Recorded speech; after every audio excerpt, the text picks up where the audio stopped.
And here we are, week 2 already. Can you believe it? It all goes by so quick.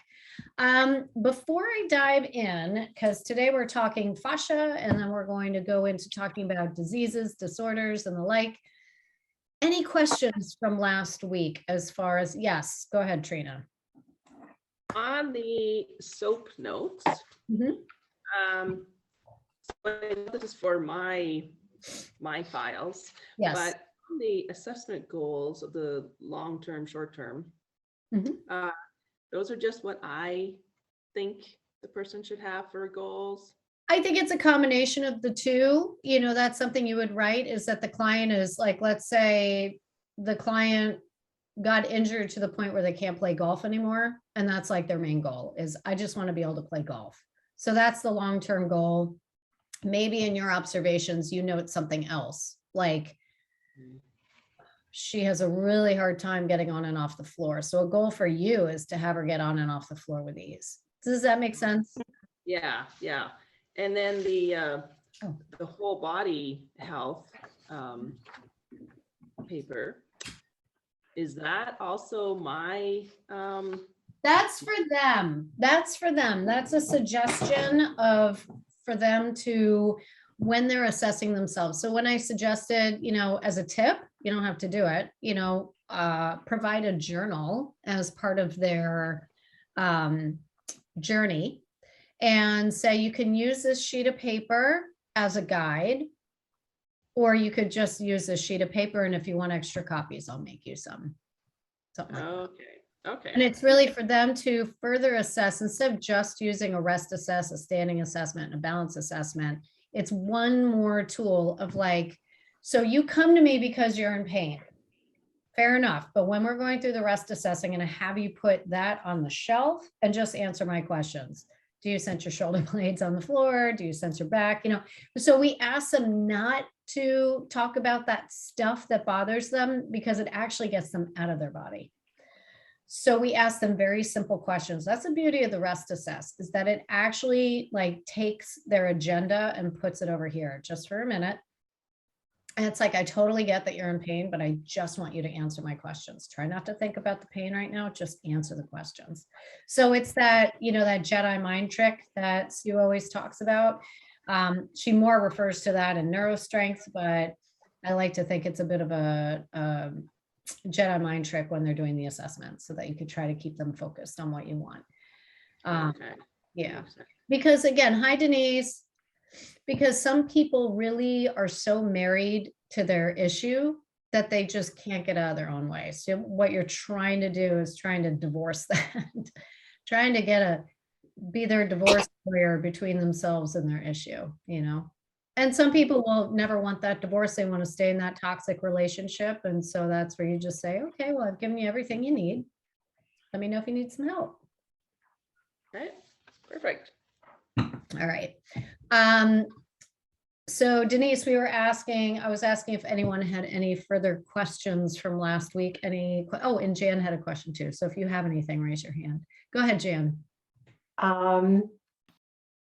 I found, so I wasn't able to come to this week's last week on the Saturday, so I came to the Thursday, and you gave me all that. So I feel like I've had the first session twice, and it was absolutely fascinating because the topics that come up are so different, and it was very rich and it was very helpful. So what I'm finding, so I've been a melt instructor since 2013. And so it was level 4 then. I don't know what level it is now. So the beginning of neurostrength, when there were several layers. And what I'm looking for, and I want to know if we'll address this, is how do I build a map? I know all the moves. I've done all the moves. I'm on Melt on Demand all the time. I watch those. When I see a client and I analyze and I know what the client wants, and I know what I want and what we're going to do, I'm still not sure. Do I just start? I've been starting at the beginning with hand and foot and rebalance and seeing where that takes me. And then sometimes I work indirect before direct, but sometimes that doesn't work either. And my case study is a family member who's been melting, in the last 2 years, I've been adding essential somatic movement to the MELT method. And for myself, I'm getting phenomenal results because it's working on patterns of movement. And we know that repetitive patterns are part of what causes our pain. So we melt first, and then we do use our somatic sensory awareness, and it's been really nice. But that's direct instead of indirect. And so I'm not sure how to build a map that meets those needs. And we don't have to do it today, but that's what I'm looking for. Well, Jan, the good news is that's literally what this class is about. This whole course is about. Okay, then I'll be patient. Yep. So what you'll find is as we continue, but I have to lay the foundations down, because I mean, in our first group, I guess it was, that there were so many people who hadn't even considered ethical boundaries and thought about the times that they felt yucky when a boundary was crossed. Like, you've got to start there, right?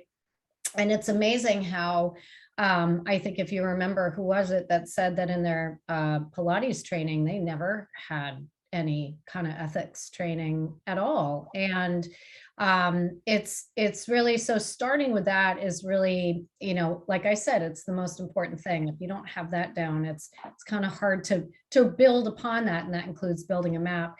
Today, we're going to talk fascia. We're going to talk about diseases and disorders, and then we're going to go into talking about modifications and enhancements, right? So that's going to help churn you, and you're already halfway there. I mean, adding that somatic work is fantastic. Like that's an additional, like, that's like a fusion that you're adding in, and I love that, and that's very valuable. And that's going to help you as we go in next week when we're talking about people who tend to have core issues, whether it's, and when I'm talking about core issues, I'm talking balance, I'm talking hernias, prolapses, and whatnot that happen because of a weak neurocore. Then I'm going to ask one of y'all to give me a case study, right? One of your clients that you're working with, and we're going to start whiteboarding out, building a map. And then, time remaining, we'll do a little sequence together, because why not? Does that work? It's coming, yes. And I thought the discussion of boundaries and so on was absolutely fascinating, because that is the kind of thing that you kind of pick up on your own as you're going along. But having the community and being able to get other people's experiences and point of view is really valuable. So thank you for that. Really yeah, no, I'm glad. And listen, if any of you ever have an issue that you're not sure if it's a boundary cross, you put it on the Facebook group so we can all talk about it together. Because again, it's like the more we can learn from one another and our experiences, the stronger we'll be in our stuff too. Yeah. Okay. And Denise, are you in South Carolina? Are you in Charleston? Did I remember that correctly? Yes, I am. Okay, so we have a winter home in Bluffton, South Carolina. So we've been watching the storm. I was wondering how you guys are doing. We're doing fine. It's a beautiful sunny day. We got very lucky. Okay, good. Yeah, it was not too bad. We love Scary. Sue's house did well too, thank God. Her cat, not so much. Should have put her cat down. I know. All right, we're gonna move on. I'm gonna jump into the presentation. And then if you have any questions as I'm talking, just throw it in the chat. Shelly is keeping an eye out. And then we will go from there. I will be popping in and out of the presentation. And then of course we'll do a break halfway through. Hello, Tony. I didn't say hello to you when you came in. All right. So like I said, we're going to be talking a bit about fascial anatomy today and general pathology. General pathology meaning just the basic stuff that you see and hear about that people have issues and whatnot. So really what I want to really focus in on here is this idea that we are completely made of fascia, right? And in order to understand that completely, we do have to go into embryology a little bit, which I will do. Oops, sorry. But for starts, I wanted you all to look at this image. This is Freya. And this is the first ever full body plastinet project that was done in collaboration with the Body Worlds exhibit and the Fascial Research Congress. And what's exquisite about this, aside from the fact that they were able to get her in this pose, I mean, my gosh, how do you do that with a cadaver, right? I mean, it's just everything about, and then plastinate it, is the meticulous work that it took to dissect her in these various layers. And in reality, there are no layers, right? They're just different densifications. There's not more than one fascia. There's not fasciae. There's only one. It's one piece. Yeah. So in order to understand that, you're like, well, how's that possible? I'm sitting here looking at it reflected. Well, it took a team of like 40 people over 6 months to meticulously dissect this in the various layers that can only be separated with a knife. Yeah. So if you want to take some time on your own to Google Freya, you could see she was recently at the Fascial Research Congress in Montreal. They managed to get her shipped up there from Germany because that's where she was done. I don't know if she's going back home to Germany or what. But there's a fabulous video on YouTube that is called The Unveiling of Freya. So I highly recommend you take a look at that. But what do I mean by the fact that there are no layers, right? How is it that there's only one fascia, right? It just seems impossible. We got so much going on in our human body. Well, you got to take a look at embryology because this really is where continuity begins.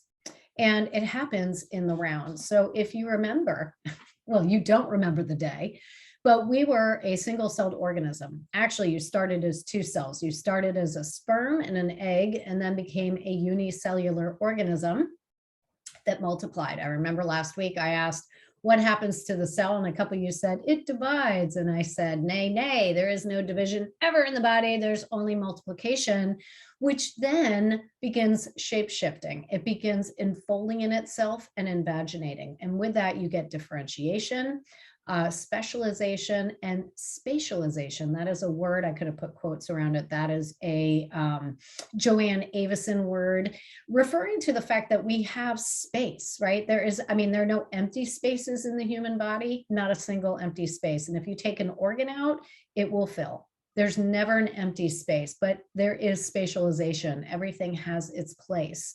I love this quote by Jaap van der Wal that you are a process and you are constantly shaping your body, because what the truth is that you self-assembled in the womb and no one told you how to do it, right? Joanne always says an acorn didn't have to go to acorn school to learn how to become an oak tree. It just did. And same thing, we didn't have to go to embryo school. Nobody directed this. We did it. We intuitively self-assembled in the womb. And in this is this beginning of continuity in a tension compression environment. The cell itself is tension compression, and it is multiplying and differentiating and invaginating within the womb, which is also a tension compression environment. Then you're born and suddenly you have gravity to contend with, because in the womb there is no gravity, right? So you're born and suddenly you're wrapped in gravity in your own self-contained tension compression environment against the forces of gravity. And that affects how we develop from there. Bony landmarks, how the densifications of fascia, it's how our bones grow and get densification. It's how we lay down neurological pathways, is all through that development with the force of gravity in mind, the biggest force. There are other forces as well, but gravity is really the one that is the key player in all that. So where does fascia come from? Well, it comes from the embryonic soup, right? That is the mesenchyme. And it specializes, right? It becomes, so the fascia or the fibroblasts, the cells of fascia, the fibroblast is actually a cell that specializes. Depending on where it's needed, it becomes something else, right? Like an osteocyte or an osteoblast. It becomes what it has to be. It's like the Wonder Twin powers, right?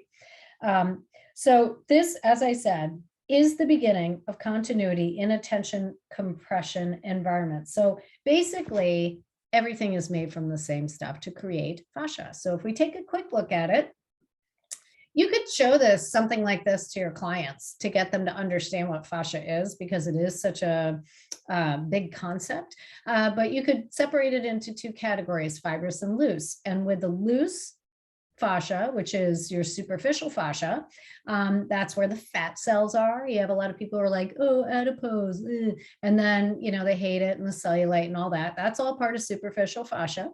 And it's just below the skin. And then as you go below that, you get into fibrous fascia, which is deep and dense, meaning that you have anything from the very meninges around the brain and the spinal cord, that's dense fascia. You also have the periosteum that surrounds the bone, that is also dense fascia, to tendons and ligaments as also considered. Same thing with cartilage, is all considered dense fascia.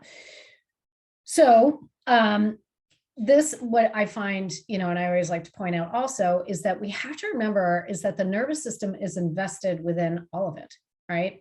There is no separation of anything in our body. Everything is connected because it was all made from the same stuff. Because the truth is, and you have people who want to suck out their superficial fascia, right? They want to suck out their adipose. They go and have liposuction. And the thing that's so stupid about it is that they think they're just sucking fat cells out, but they're actually sucking out part of your nervous system. They're sucking out their nervous system. And that's terrible, because the truth is that in every layer of our form, this is where sensory responsiveness lives. It's supported by our fascial network. It's within all of it. There are more sensory nerve endings by the billions in your fascia than muscle tissue. And we'll talk a little bit more about that. But the truth about muscle is that it gets a lot of attention as being the kingpin for movement, but it truly is just a player in the game. And it's obviously we need it. You lose muscular contraction and you don't move, right? But we need it, but it works 100% in partnership with the fascia. So in all these layers, from the skin to the superficial fascia, to the deep fascia, to myofascia, visceral fascia, and etc. And it's like, what do you mean, etc.? What more could there be? Well, there are 12 different terms to describe various aspects of fascia tissue. So I also put fasciae down here because there's more than one, but again, there's only one fascia. There really is not fasciae. There is no plural. There's one. So you'll see I got this list. You see the source down at the bottom from Helen Langven and Peter, I don't know how to say his last name. And you have all these various types of fascia, and it is dependent on function, right? Wherever it is in the body makes it what it is. So the dense has to be in those areas where you require stronger, denser tissue. The intermuscular septa, that is the fascia that dives in between two muscles to separate them and protect them. You have interosseal, which is in between the bone, perios, that's around the bone itself. You have fascia around the nerves. You have it in between or around the muscle itself, and then within bundles and the individual fibers, right? So we have lots. So understanding all this and these different types of fascia gets us to look into a different kind of science a little bit, right? So obviously this is what we would call anatomy of the 21st century, right? It's more contemporary. This is not just muscles and bones and biomechanics. Here we're talking about soft tissue that is supportive, or as John Sharkey refers to it as soft matter physics. And we're going to compare the two. And I want to start with this beautiful quote. In considering the anatomy and architecture of our living form, if we are truly hard matter structures, it makes sense to describe our motion via levers, pinpoints, unidirectional forces, and layers. If, however, our true architecture is soft matter, arrived by self-generated, self-emerging, self-organized, self-orchestrated, and self-aware tissue, then we must use the principles and laws of soft matter physics. Soft matter physics is associated with shaving creams, gels, polymer solutions, suffocants, liquid crystals, and colloidal crystals. And I love this quote because it really makes you go, okay, so then what is this shaving cream in our body? Well, it's our fascia, because we don't have, when we talk about the human form being mostly water, right? That we're, let's say, 75 to 80% water, maybe more. It's not loose water like water in a water bottle, right? It's bound water, meaning that H2O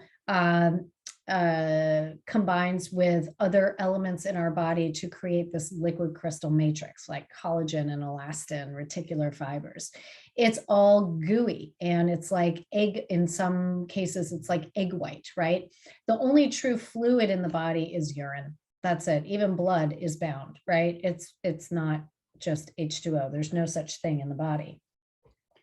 So looking at this quote, we have to kind of go back and look a little bit at the classical model. And we have to give great thanks to our original anatomists who were so bold centuries ago to break the law and dig up dead bodies and dissect them without a preservative, right? So they just had hours before rot set in. And here they were dissecting it to really get in and understand what is it that makes us us. There's a quote from Michelangelo that I'm going to butcher, but basically when creating the David, he looked at a block of marble and saw him, and he had to break him free. He had to set him free. And I think that's kind of how the first anatomists were too, is that they look at the human form and they're like, we have to see what makes this happen, what makes us move. So they cut into all of it and they saw this stuff and they just cut it out and threw it in the bucket, right? That's your fascia, because it seemed unimportant. They wanted to get to the breaking free part. They wanted to get to the David, right? They wanted to get to the muscles, the bones, and the organs and the nerves and all of that. And their work was exquisite. However, as time has gone on and the invention of the micron microscope has shown us that there's a heck of a lot more going on, and we can also do a huge thank you to Jean-Claude Gamberto, who actually recorded the first living fascia, right? He was the one to get a micron microscope within a living body to see how it actually is a dynamic tissue. So then the classical model now, if you look in textbooks, is starting to incorporate fascia. The most typical is they talk myofascia, periosteum, ligaments, and joint capsules, which fair enough, those are all very good things. Ligaments, for those of you who are unfamiliar, ligaments actually, they refer to attaching bone to bone at a joint to stabilize a joint. I will probably cover this in later lectures to talk about Jaap van der Wal's original lecture that he did in the 80s about ligaments and how they're actually no true ligaments except for 6 in the body, and that is the cruciate ligaments and the nuchal ligament. But the rest of them are actually in series with muscle tissue.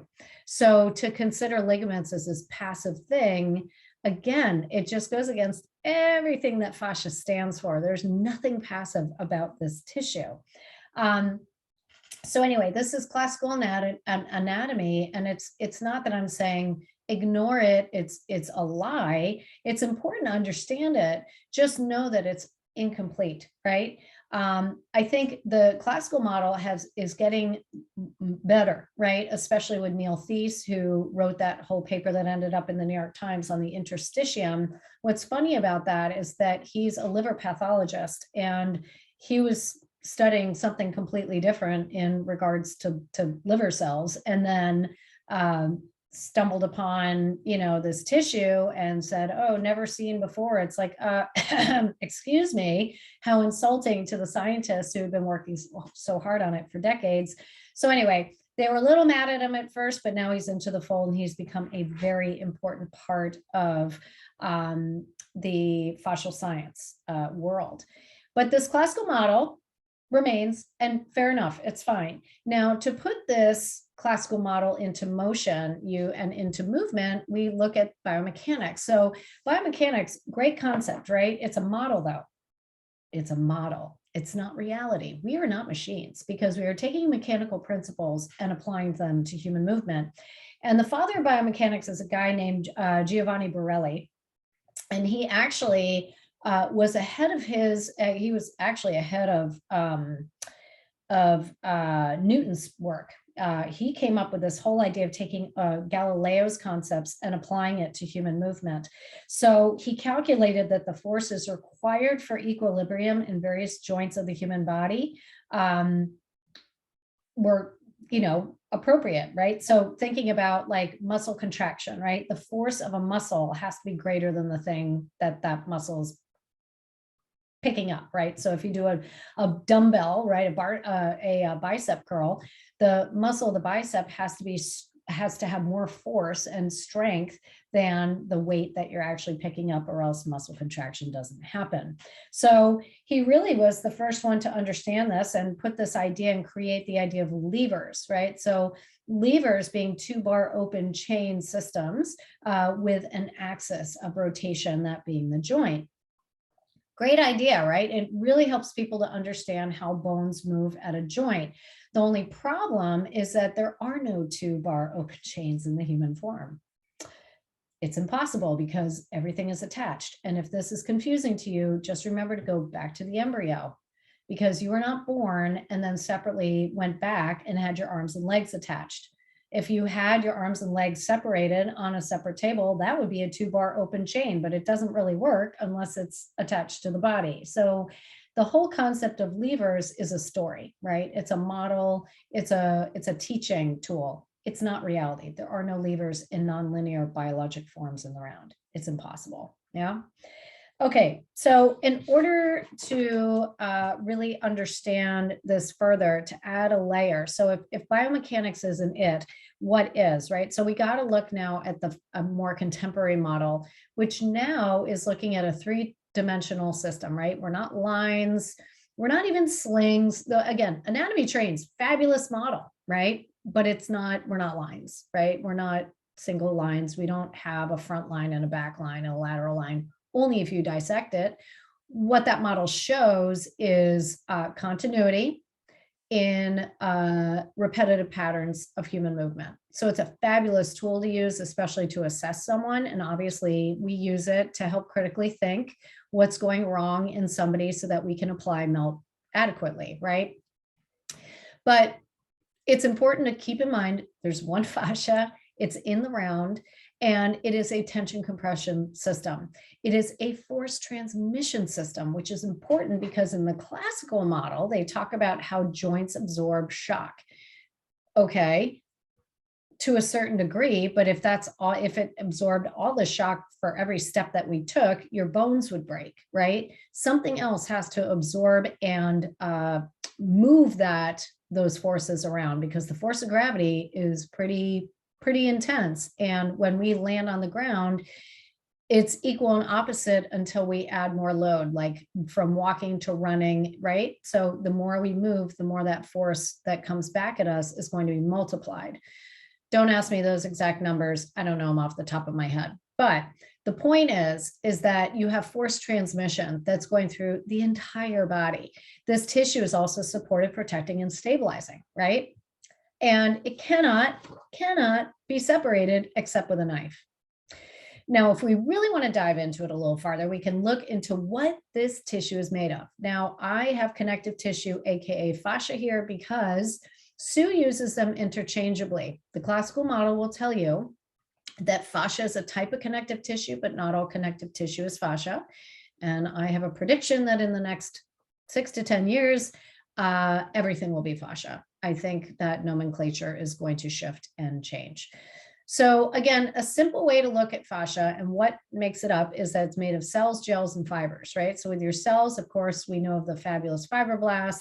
With the fibers, we have collagen and elastin fibers, reticular fibers, and then the ground substance, which is that viscosity, right? That embryonic soup, if you will. Those are the glycosaminoglycans, water, and ions. Again, no water is free, it's bound, right? It's bound to ions, it's bound to the glycosaminoglycans, and it binds with collagen as well to create that tensile strength in the body. So this is all fabulous, and it's really cool to look at this underneath a microscope. But what does this mean for movement? Well, if you take fascia and you apply it to movement, just like you take the classical model of muscles, bones, and apply it to movement, you have biomechanics. Here we have biotensegrity. Now there's a father of that too, Stephen Levin, God bless him. he took an architectural concept of tensegrity by Buckminster Fuller and Kenneth Snelson and applied it to the human body. And this is where we have tension compression structures in human form, in biological form, trying to get us to understand how this works. So remember that chart of soft matter versus hard matter, right? So hard matter physics were biomechanics, but in reality, we're soft matter physics because we're made of fascia. We are not machines and we are not levers. So we're actually not lines, right? I did say that we're spirals, right? We spiraled and folded and invaginated within embryology. And if you have done a dissection or a dissection curious, you'll see just like the evidence of the spirals all throughout the body. When you look at the way muscles are attaching onto the form, especially like in the armpit area where you see pecs and lats, where they spiral within one another to attach the arms to the torso. It's really a beautiful sight. But with the soft matter physics, again, it's a nonlinear system. We are in constant tension and compression. The compressed members, your bones, they don't touch, they float in the sea of fascia. And if they do touch, that is a pathology, and that is a joint replacement, right? You don't want them ever to touch, right? So I love how John and Joanne have come up with different words to try to really flesh out this whole concept of biotensegrity. And John has come up with fasciategrity. Actually, John and Joanne kind of came up with it together. And I really think that speaks more to it. And it's really how fascia abides relentlessly by the rules of self-assembly under tension, compression, organization. And I love how Joanne uses this term architecture, right? So if we cut everything up into muscles and bones, right, and to the ligaments and all the parts, that's anatomy, right? That's the science of cutting things up to define them. You put it together and now you have your architecture, right? You have the human architecture. But then if you were to look at what makes up that architecture and all of its different layers and densities, now you have architecture, right? The various textures of the human form and how those different textures are necessary for where they are to support, protect, and stabilize us, to mobilize us, to have tissue glide, and to have tissue responsiveness and joint centralization. It's all part of the architecture. But remembering that this tissue is not only just not passive, it's in the human form. I mean, it's in animals as well, but we're unique in the way that we have emotions, right? We have ego, we have intelligence. And so Joanne has come up with this whole idea of bioemotional integrity. And I love it because it really does, in my view, speak about what is going on in the human form, right? It's how we move the way we do, understanding the fascia, but then understanding the work of it within a human emotional person, right? So if we talk about the body keeps score, how you hold your issues in your tissues, the body remembers, all of that is part of bioemotional integrity, right? And how do we go about taking care of that, right? How do we manifest it, and how do we tend to this tissue, right? So I love this chart that Joanne has in her book. If you have her book, it's on page 172, and it's showing the side-by-side comparison of the bioemotional model to the biomechanical. And again, the biomechanical model, hard matter physics, right? Bioemotional, soft matter, soft even with our very selves, our humanness. And what's beautiful about it is that it really does show in this chart how, again, biomechanics is a great model. It's such a great learning tool, but you got to build upon it. I'm not saying get rid of biomechanics. I think it's a very important foundation for teaching people how a body moves initially, because it's so profound. But then you've got to add the bioemotional on top of it. Otherwise, it just doesn't make sense. And I added this, I did an adaptation of that wheel into this chart for those who find that this is a better way to understand it, seeing the side-by-side comparison. And again, you'll see one is 2-dimensional, one is 3-dimensional. Actually, you could almost consider it 4, 5, 6-dimensional, multi-dimensional if you take into account that we are all not just connected within ourselves, but we're connected to one another and ultimately connected to the universe. That really goes to a very crazy woo-woo place. But if you think back, and you've heard Sue talk about it too, about how our fascia is really the dark matter of the human form, right? The dark matter of the cosmos is actually within us as well. So I mentioned that we're spirals, right? So I love this quote by Karen Kirkness talking about the helical nature of our form, and it's found everywhere in the human form. And I love it. She talks about the cardiac pump, the helical heart. If you've ever seen Gil's, and somebody put the link on the Facebook group of Gil's video showing the spiraled heart. The fascial hearts from the fascial heart, which was through the fascia hub. And it just shows how you got to cure it and do all sorts. You can't just dissect a heart and unravel it. It doesn't work that way. There is a way you have to sort of, like, I don't know, dry it out, cure it, and take also dunk it in some formula to get it to take the living part out of it. And then you can literally unwind it. And that's what the heart is. It's actually not just this hunk of heart. It's actually tissue that's spiraled around itself. Not all, you did that, right? You did that in the womb. But I also love how actin and myosin fibers, right? When we have muscle contraction, it's called the sliding filament theory, but that's actually not accurate. It should be called the helical filament theory, right? Because the actin spirals around the myosin to create muscle contraction. And so I love this idea of really thinking that we're spirals, and some of these images, like the one on the upper left, it's like, how could you even think for a second that we're mechanical? How is that biomechanical? Where are the levers in that, right? You can't twist or morph and adapt as a human, as a machine, you know, machines can't do that, right? There's DNA in the upper right, and then the colorful one in the center is a collagen. It's a rendering of a collagen triple helix. And the one on the bottom right is actual image of collagen fibers. It's hard to see that it looks linear. It doesn't look spiraled, but that was the one I could find. And then of course an infinity symbol, because there is no separation in us, right? There's no beginning, there is no end. We're just infinite in our very own selves, right?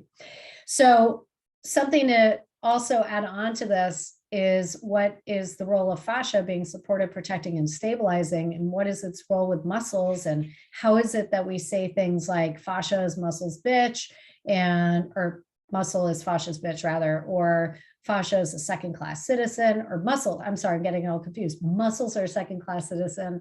It's like, okay, well, maybe you could look at it this way. The muscles don't contract, muscles tension fascia. I would say yes, and. So I got this meme from Paul Thornley.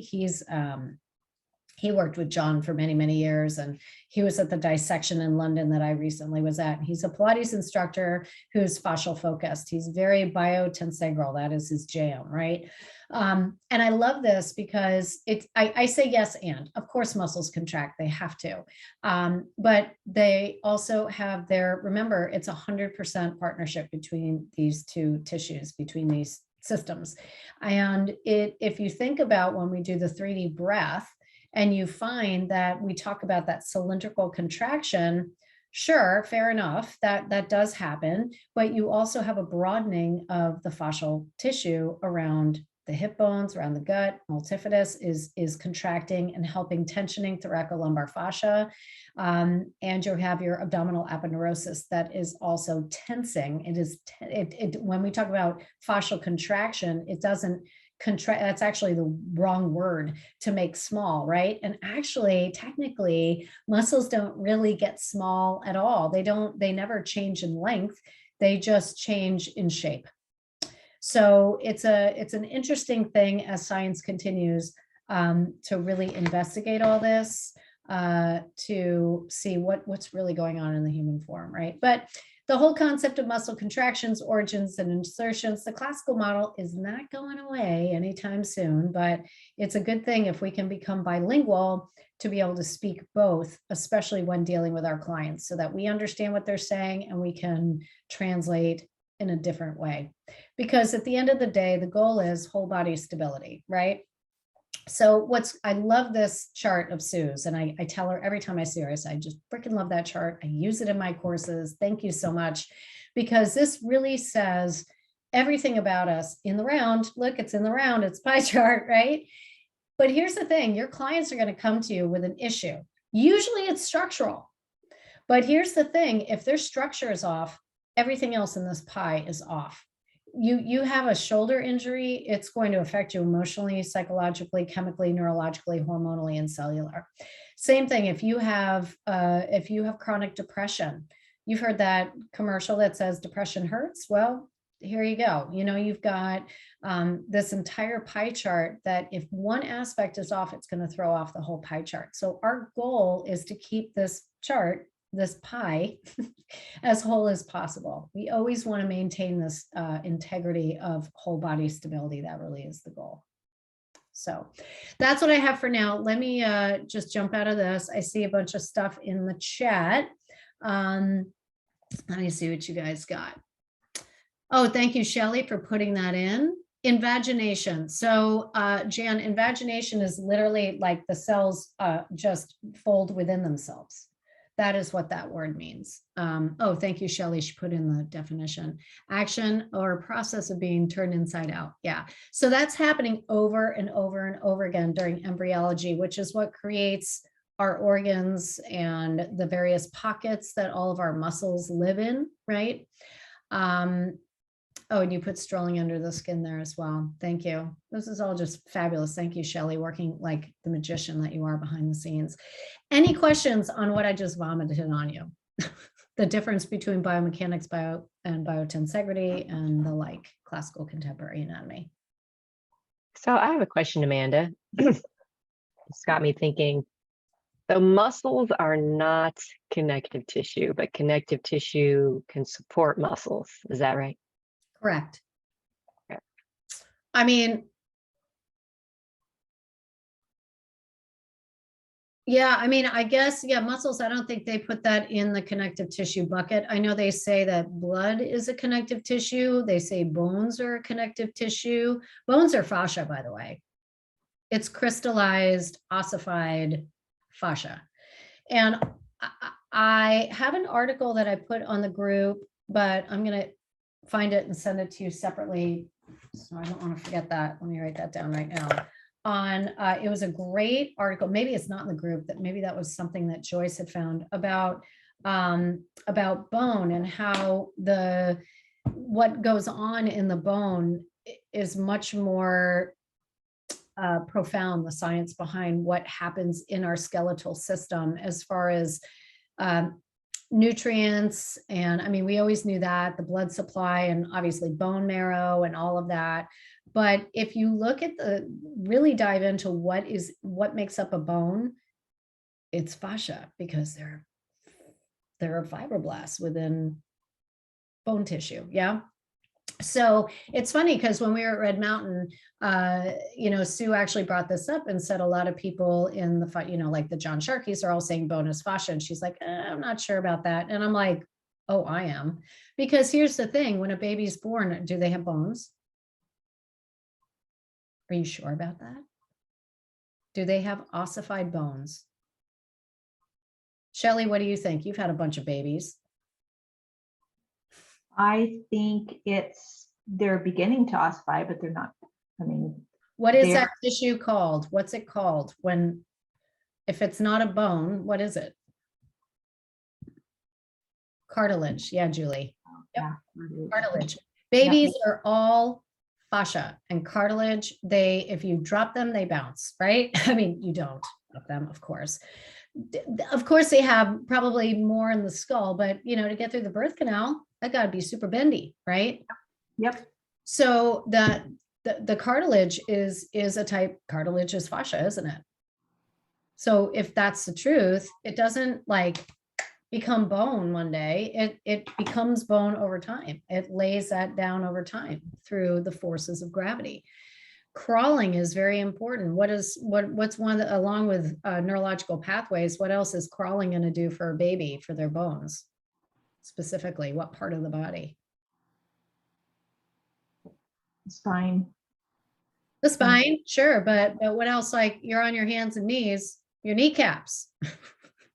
Your kneecaps, you get those from crawling, so these people who don't, they're like, oh, my baby's walking already. I'm like, knock that baby down, keep that baby crawling, develop good, strong, neurological pathways, help out those kneecaps and whatnot. Yeah.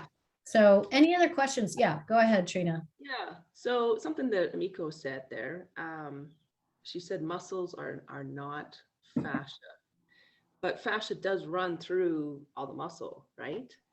Everything's fascia. Yeah, you have various layers. So when you're like, you have your endomysium, your perimysium, and your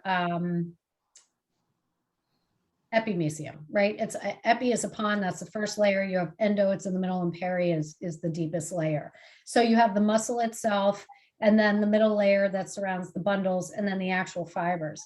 And all of that branch out and create the tendon, or the aponeurosis, right? Your aponeurosis is like a big flat tendon, right? Like your thoracolumbar fascia is an aponeurosis. That's how that works. So it's always in a series, right? Muscles don't work in isolation. That's what, like, you learn all the wrong things as a personal trainer, right? Like, you go and become a personal trainer and it's all like muscles attached to bone. It's like, no, it doesn't. Nope. Fascia attaches to fascia. And yeah, so it's, what I love is how Joanne said this one time, where she said the protein fibers are folded within the fascia. I thought that was a beautiful way of putting it. You would like to look at the links later, and yeah. So yeah, you can get, if you want to do you can copy the conversation, Kristen. If you look below at the bottom of the chat and over on the right, you'll see there is 3 dots. And if you click those 3 dots, you'll see save chat, and that'll save it right to your desktop, I believe. And then it's like a funky file. But we'll put a lot of these links on the, remind me, Shelley, to put these on the Facebook group. I have a lot of other links to put on there as well. Yeah, Julie. I'm going back now at a lecture I had been to from Tom Myers years ago, so I hope I'm not botching this, but as far as letting a baby develop the way nature intended by crawling and pushing and all of this, he said something, if you are the type of parent to brag and say, my kid went right from on the floor to walking, not to be too proud of that, because everything that's happening in the development, especially across the midline movements, Yep. if your baby didn't do that, he said, expect potential learning disabilities in their future. And that just blew me away, that the movements, all these things being built in our brains during their little young years are so essential. That, and like, don't help your baby too much. If they want to get something, make them struggle to get it, not make them struggle, but let them figure it out. 100%. And if they miss that window, that's when their brain was developed, during that time. And that just blew me away.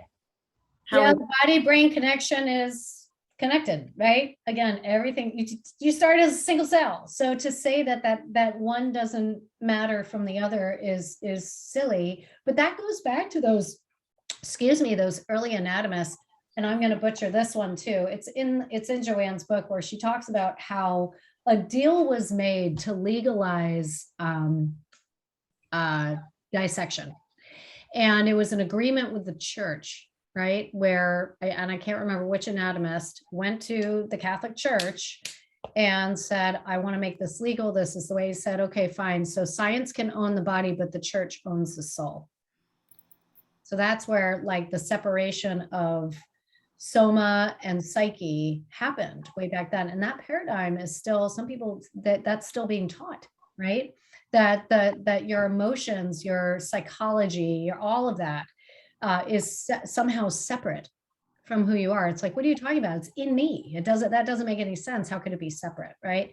But that goes way back to early days of anatomy. I mean, it's really quite astounding. I think finally we're turning a corner with all of this. One book that I decided to check out, do I have it in here? Oh, I do, it's right here. I haven't been a fan of these in the past, but I am reading it, the Trail Guide series, Trail Guide. The Trail Guide for Movement, I appreciate this because he says some stuff where I'm like, no, but again, he's working with the classical model, but he does talk quite a bit about fascia in here, which I love. So I think it's finally, and these books are being used in most massage therapy schools now, which is great. I mean, when I was taking massage therapy, going through massage therapy school, none of that stuff was talked about. They talked about myofascia for like a minute. Let's talk myofascial release. I'm like, fascia doesn't release, right? It hydrates. And it's that whole idea, like and we talked about this in the last group about knots in muscles, right? There are no knots in muscles. You dissect a cadaver, you will not find a single knot in muscle fiber. It's the fascia that becomes sticky and dehydrated. And it's sensitive. Why? Why is it sensitive when somebody presses on it? Why would you think it's sensitive? Because the nerves live there. The nerves live there, yeah, because it's the largest sensory organ in the body. It's everything is sensory in that tissue. So the whole idea of like myofascial release, which I appreciate because I think, I think, and I've never taken it, so I can't speak total truth, but from what I understand is that when you do have restriction and you end up with hypertonicity in a muscle, those actin myosin fibers are just locked together. So the idea is like sustained hold, which will then release the muscle fiber, right? So Sue always says fascia doesn't release, it hydrates. I think the feeling of release is probably more what they're going for, or the release of muscle contraction, that hypertonicity. It's not wrong. It's not wrong. It's a different methodology. We go about it in a different way. We don't land right on top of those sensitive spots, right? We rehydrate the fascia to give that muscle room in its tiny little pocket of dehydrated connective tissue, right? So that it can expand. But then you add the layer of neuromuscular work to help get the muscles trained back and the mechanisms firing where they're supposed to, so you can get back to joint centralization, right? So it's not as simple as press on this thing, you'll release the muscle and hooray, you're all better. It's way more complicated than that. So again, we're trying to get all modalities to get on the same page. I don't think it'll ever truly happen, but we do the best we can, right? Okay, so any other questions? And then we're going to take a break. And when we come back, we're going to talk diseases, disorders, and then we're going to go over some other fun stuff. Yeah? Anything else? Okay, I'm going to put on a song, go have a little pee break, maybe dance it out, and I'll see you guys in a minute. So I hope that was a nice little break for you. I'm going to dive right in and continue. And then we're going to do a little whiteboarding fun. Okay, so you had your break just like that, went out on a swing set. Okay, so we're going to talk disorders, diseases, syndromes, and conditions, knowing that we put these things in categories, but the reality is that they all intersect. Some syndromes and conditions are part of diseases and disorders and whatnot, but just as sort of a basic background to understand what a disease is, this is something that is usually determined by labs. An example of this is cancer, right? You have labs and certain things that define a disease as a disease, right? Syndromes are things like IBS or chronic fatigue. You have a group of symptoms that don't usually define a cause, but it could also be a side effect of disease, right? So IBS, for instance, could be a side effect of some autoimmune disease you might have that adds another autoimmune disease on top of that. A disorder, now you're talking about a set of problems and symptoms that can be caused by genetics. It could be disease or trauma. Mental health is an example of a disorder, believe it or not. Mental health, that seems to be the category it's in. But another idea of a disorder is like endometriosis or fibromyalgia. Yeah. And then conditions, which is just a defective state of health, and nobody really knows what's wrong with you. So they just say it's idiopathic, right? And actually a lot of these they will say, or the medical community will say, is idiopathic, which just means of unknown origin. It just means, I don't know why you're sick. I don't know what your problem is. Go to somebody else, right? So if we look at the top 10 most common diseases, you could just, I found this on the internet, right? I didn't have to look very hard. Heart disease, cancer, respiratory issues, stroke, Alzheimer's is a disease, right? Mental illness is also considered a disease, but also a disorder. And I added addiction. That's one that didn't make the list, but I added that because it's considered a disease, right? That some are more predisposed than others with their own rotten genetic coding, right? One of the things that's interesting, we're going to get to this a little bit more in a moment, is this idea, and I think you've probably heard Sue talk about cancer research and fascia, right? Where a lot of the research is pointing to inflammation and connective tissue stiffness as a contributing factor to tumor growth and metastases. What's interesting is at the most recent Fascial Research Congress, and they had been talking about this before, but they're really honing in on the fact that if you have a tumor and you put any kind of pressure on it, you will encourage proliferation throughout the system. But at the same, so basically like leave the body alone and don't touch it. Well, of course, don't go right on top of a tumor site. But the thought that, I think science has to really work more on, and Sue was questioning, and she said, yes, but isn't it stagnation? That's also the reason why you have the stiffness and stagnation and lack of fluid flow. If you don't allow for fluid flow, you're just encouraging more cancer, right? You're encouraging more disease. So how do we get fluid flow in the body without causing metastases? It's an interesting kind of thing to think about. So autoimmune disease, huge one, right? You're going to get a lot of people with autoimmune disease in your office. Maybe you have one as well. Here it is from the autoimmune registry. These are the top 10.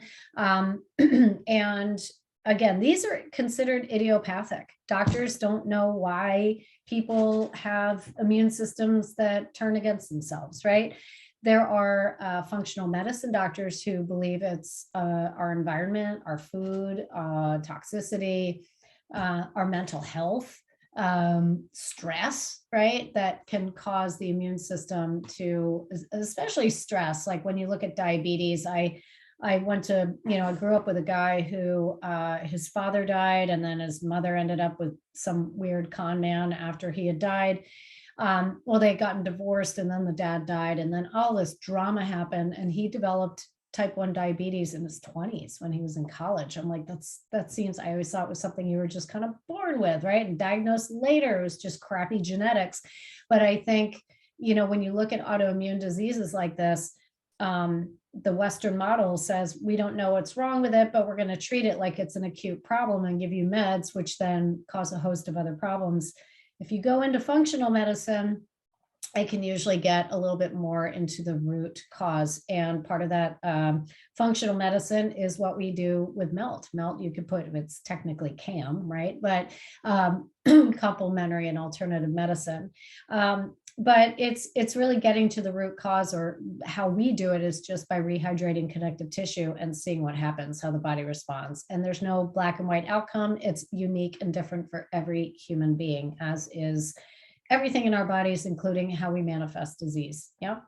So then you have disorders, right? So you'll notice that all these disorders are mental health issues, right? So anxiety disorders, right? Mood disorders, psychotic dementia. You could also put, Alzheimer's is a type of dementia.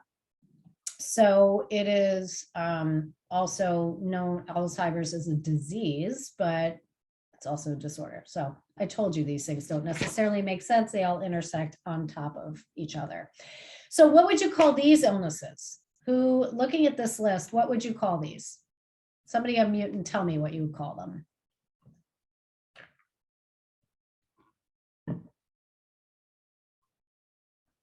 Anyone? Unmute, tell me. These things to me are like your body just living through life. Yeah, I don't think of these as anything disease-ish. right. Just living through life in your immune system, batting away little dubby things. I shouldn't say that. Yeah, there's some, Well, I was going to say immune disorders in some way. It's your immune system. It's broken down and this is what's happening. yeah.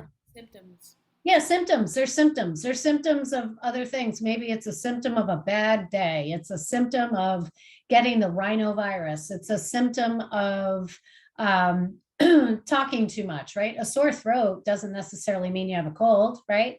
Sinus infections, ear infections, all this stuff is just a side effect of something else going on in your body. It's how, and you guys said it right, it's your immune system that's responding to something else going on. You could also call it, I love this old-fashioned word, affliction. It's an affliction, right? It's something that causes pain or suffering, right? It doesn't necessarily have to be a disease, right? So we all got something. So even if you're like, I'm disease-free, like as far as I know, knock on wood, I don't have any disease, but I just got over a cold. So I had an affliction for a little bit of a time, right? So And anyway, for a lot of those things, our body is self-healing 100%. for a lot of those, or just needs a little bit of support, whether it's sleep or hydration or whatever. So that's, to me, it's a condition because our body knows what to do to heal it in many cases, not 100%, Yeah. but So we're you wired that way. and I love that. I love that because the other thing that you hear Sue talk about a lot is when we get out of the EZ zone, right? And certain things are considered normal, but it's really, it's your, or she talks about the, her version of the nervous system, right? Talking about the twins, right? And Sam, Pam, and then you've got Ernie, right? The kids, and don't let the kids rule the house or else they'll burn it down. And what they're doing is constantly sending out signals showing that there's affliction in the body. And these are some of those afflictions. So Jan, just like you're saying, it's your body communicating with you. So listen to this. It's not normal to have headaches, right? It's not normal to have ear infections or sinus infections. Some people blow that off. They're like, oh yeah, I get sinus infections all the time. That's not right, man. Find out why. Like it's not good to suffer with these things. Like find out what your body is trying to tell you. And sometimes people think if they don't realize there's a difference between being common and being normal. So headaches are very common, right, but they're not normal. exactly. I love that delineation. Yeah. Yeah. And it's an important thing to really understand that when you hear people speak and they're like, that whole thing, just tossing it out, oh, it must just be old age. It's like, no, stop. That's an affliction too. I should have added that to the list, right? Aging, right? But I love that Sue is now saying, I believe that aging is a disease. Because it's yes and no. How we age in the modern world, where it is sick care that gets us through it instead of health care, yeah, that's disease. If we're proactive about it, we want to age well, then let's do it. I hate the whole idea of anti-aging. There's no such thing as anti-aging. Aging happens, and that's okay. We love aging. Aging is an honor, but you want to be able to age well, right? And without all these afflictions and crap piling on top of it. So let's look at musculoskeletal pathologies. This is considered disorders, right? So this is primarily what's going to come in your office. And usually, again, probably a side effect of other things as far as like fibromyalgia, right? But bone fractures, surgery, you have scoliosis, carpal tunnel, you're going to have all sorts of stuff. This is just a basic list of what's going on. But my question to you, and we kind of already gave it away, but what population has a combination of musculoskeletal disorders, conditions, diseases, and all other pathologies? What population will you find has all of it? Seniors. Seniors, yep, the elderly, 100%. Because And I'll use my mom as an example, although she has no disease, unless you want to say what Sue says, that the only disease she has is aging. But my mom has broken a hip. She's on medication. She suffers from depression, anxiety. She also has bowel issues. And she doesn't have incontinence. She has the opposite problem of constipation. But you see where I'm going with this, right? So you're going to find that sometimes you have an old person who's got everything under the sun. You're like, I don't even know what to do with this person. Well, you don't have to, you're not making anyone 25 again, right? Nobody's going to go back in time, right? We are aging. That is the deal. It's about, for some people, the map you put together is just about taking the edge off their issue. Right? It's not going to cure them. Remember, MELT is not a cure. It's not a religion, but we're trying to put together a custom maps for these people so that they can enjoy life again, or at least take the edge off, or manage symptoms better, or the afflictions, right? So the other thing you're going to find as you go along, and we will find more and more, is good old post-COVID, right? So long hauler syndrome. A lot of old people with this one too, but this is more in the younger, or the more mainstream group. One of the instructors who's in the Thursday group, Nicole Desmond, she's been struggling with post-COVID for 2 years because she got COVID before the vaccine.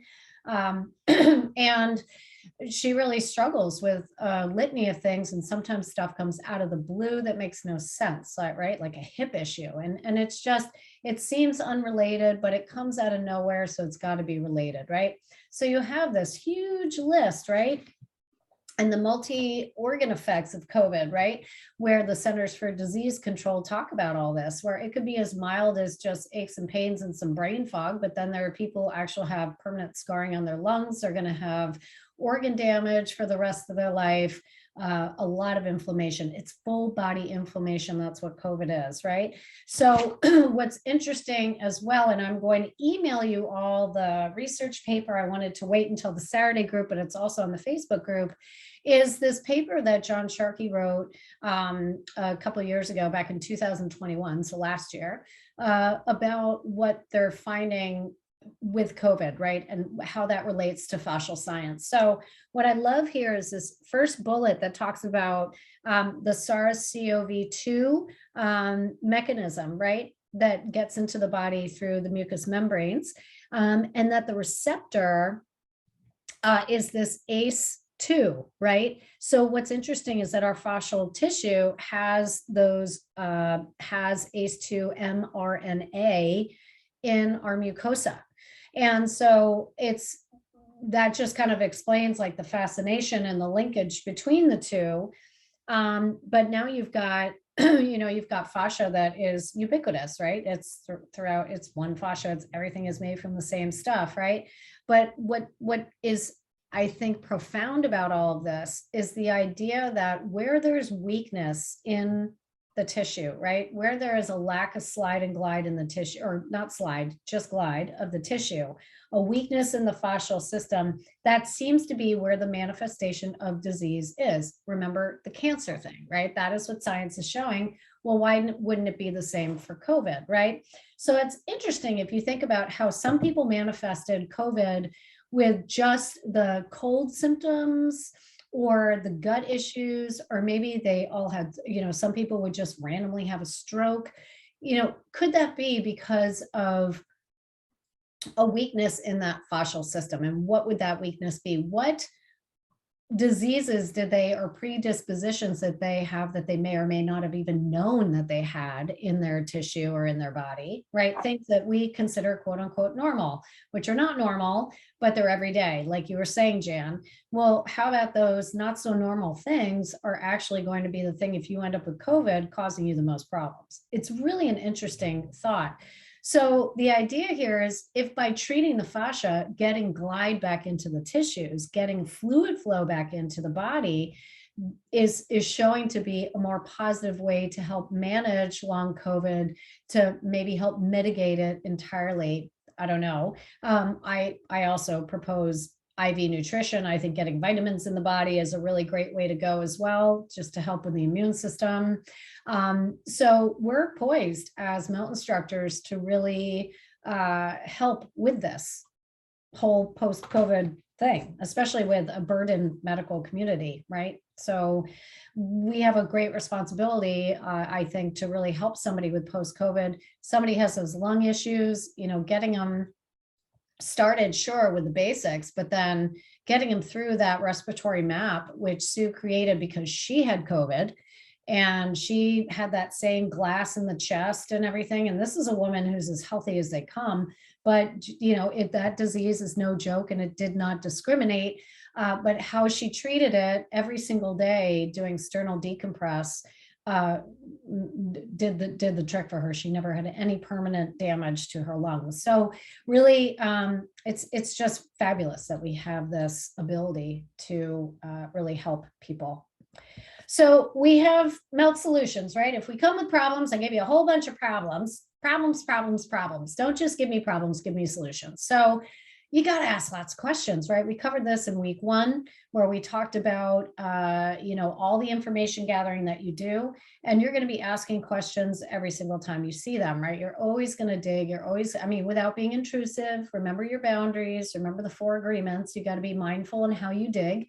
But knowing what you're dealing with too, obviously that comes from your client questionnaire. If you know somebody has an active disease or disorder or syndrome, you know, it's just good to know. It's good to know what's walking in the door. And with that, you're going to find that you're going to need to modify. And we're going to talk about that in a moment. So how can you modify for this particular person? And when in doubt, of course, refer out. You have your referral list. Always have that at the handy, because maybe you work in conjunction with another therapist of sorts, but maybe it's beyond your expertise, which is fine. And like I had a gentleman when I was still in Florida who reached out to me, and he had a laundry list of problems, couldn't get on the floor. It was hard for him to even get on a table, and he wanted a massage. And I'm like, I'm not, it's not going to help you. It's going to be a waste of your money. I didn't tell him that. I just referred him to somebody else who I knew would have more patience in dealing with a list of his issues. You know, I would have loved to have melted him regularly, but I knew I was moving and all that. So anyway, when in doubt, refer out. And always, when in doubt, start slow, hand and foot, rebalance. But always remember to protect yourself, because your self-care is the most important. So with that, let me see what we got in the chat here. Symptoms. Yes, you would answer the question, Denise. Thank you. Why is there a difference between slide and glide? Fantastic question. They are not the same. So for a couple of reasons, and this is like, I didn't think it was a big deal either, but John and Joanne are very specific about this. When you think of things like sliding, you slide off of things, right? Like sliding implies that there's an end point, right? You think of an actual slide. We'll use that little playground tool as an example. Have you ever gone down a slide with the backs of your thighs getting stuck on the slide and you're like, and it's just horrible? Okay, that's slide. You don't want that in the human body. If you have slide, you have pathology. You want glide. So when you lose glide, you get stickiness, and that's where you end up with pain, trigger points, right? And all those issues, and eventually possibly disease as well. So we want glideability. So I have to be so careful, because I still say slide. I'm like, nope, that's not right, according to the words. So John is dyspraxic. He has dyspraxia, which is a learning disability that I don't really understand, but words are very important to him.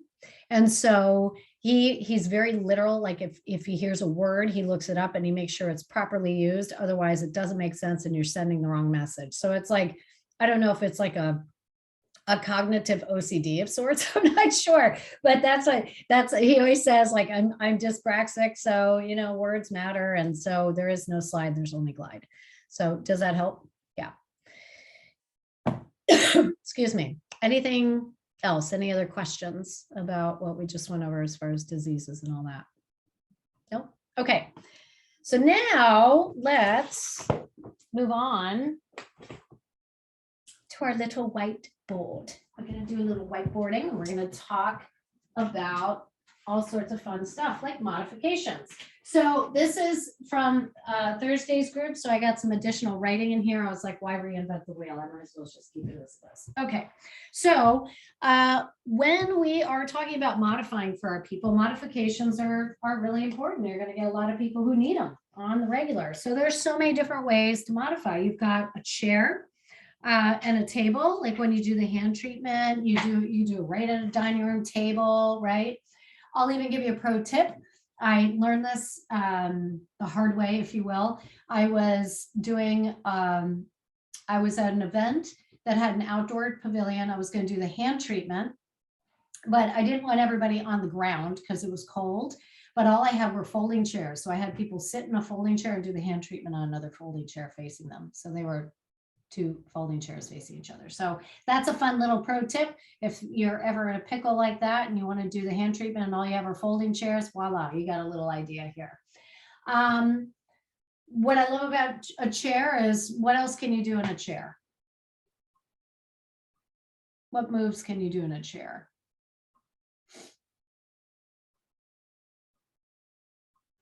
You can do your feet.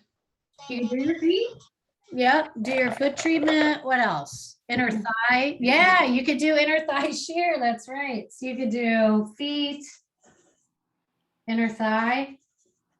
And I keep hearing we can do the rebalance seated, but I've never had much success. My clients are not getting the same results seated that they do when they're supine. Yeah, I agree with that. I tried it once and I didn't find it to be particularly helpful either, but you know, it's better than nothing, I guess. Get them to breathe. The wall is the best. You have so many things you can do up against the wall. If you can see what I got here, you could see we could do upper body compression. You could do the hand treatment up against the wall, right? You could do the whole thing up against the wall if that's all you want people to be able to see you. Rebalance sequence, that's an opportunity to do it up against the wall. But neurostrength moves. What kind of neurostrength moves for those of you in neurostrength? What moves can you do up against the wall? Side lying leg lift.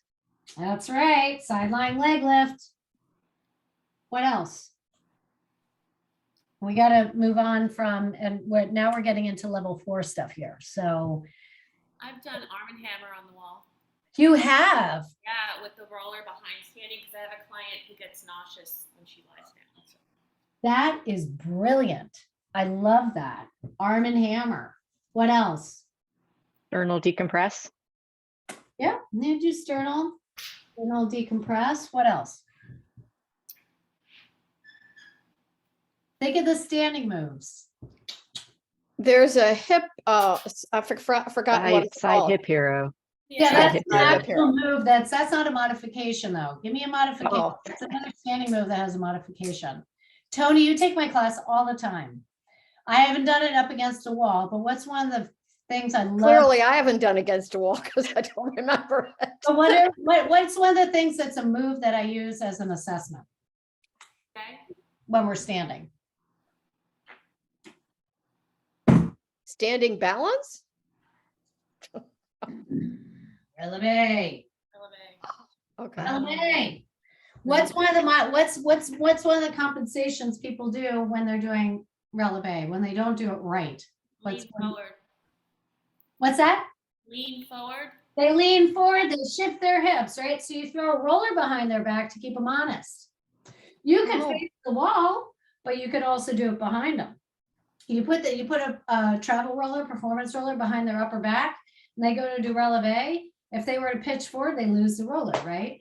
So same thing with accordion fold. Accordion fold, you have people who tuck their pelvis on the way down.